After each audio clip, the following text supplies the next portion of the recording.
Hello, I'm David Harper with the BBC News. Italy's government has announced plans to fund tax breaks and mortgage repayment holidays for people affected by the coronavirus outbreak. Ministers have earmarked $11 billion to offset the financial impact. The industry minister said the budget deficit would probably rise to close to the European Union limit.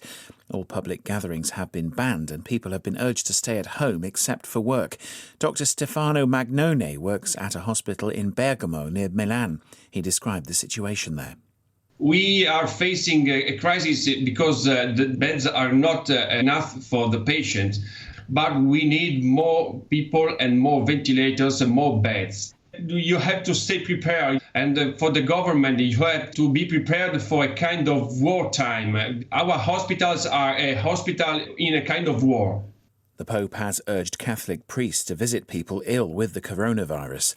At a mass for visiting clergy, he's laid a prayer asking for priests to have courage to go out and visit the sick and to accompany the medical staff and volunteers in the work they do. His request appears to contradict official advice.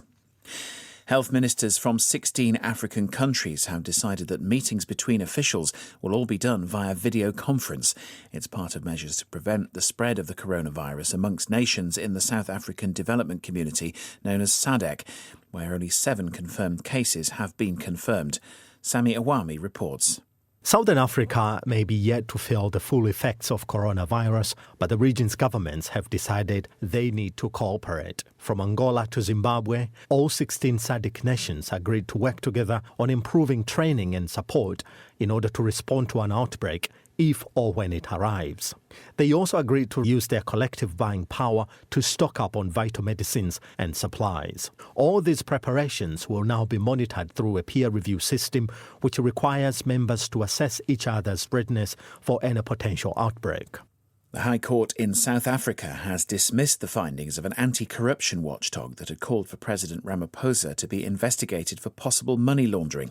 Mr. Ramaphosa had rejected the public protector's accusation, as Nomsa Maseko reports.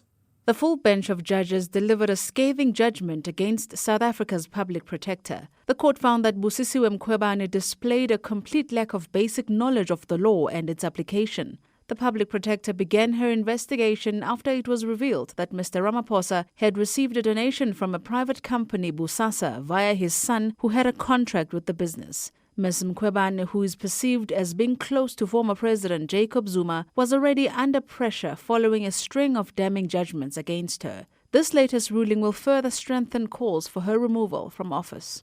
World News from the BBC. Pakistan's main opposition party, the Muslim League, says the personal doctor of its leader, the former Prime Minister Nawaz Sharif, was attacked in London on Monday night. Pakistani media say Dr. Adnan Khan was taken to hospital after being assaulted with metal rods while on an evening walk. Mr. Sharif's brother said the attack was pre-planned. Relatives of those killed when an Ethiopian Airlines plane crashed shortly after takeoff from Addis Ababa are taking part in a memorial service exactly a year after the accident. The private ceremony is being held at the scene of the disaster. All 157 people on board were killed when the Boeing 737 MAX plane came down, months after a similar tragedy in Indonesia. The King of the Netherlands, Willem-Alexander, has apologised to Indonesia for the excessive violence used by Dutch forces in the 1940s. Indonesia used to be a Dutch colony. Michael Bristow has more. In a speech at the start of a state visit to Indonesia, the Dutch king said the past could not be erased and would have to be acknowledged by each generation. Indonesia declared independence from the Netherlands in 1945, but that wasn't accepted by the colonial power until 4 years later. The king, in the first apology to Indonesia by a Dutch monarch, said this painful separation had cost many lives.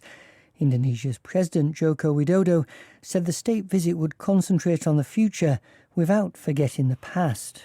A Romanian gang that pulled off action movie-style heists on trucks roaring along motorways has been targeted in a pan-European operation. The EU's Justice Agency said the gang would swarm around the target lorry in several vehicles to keep it steady. Raiders would then approach from the rear and grapple their way onto the moving vehicle before unloading mobile phones, laptops and televisions into a van behind. The lorry drivers were often unaware. 71 suspects have been charged. That's the latest BBC News.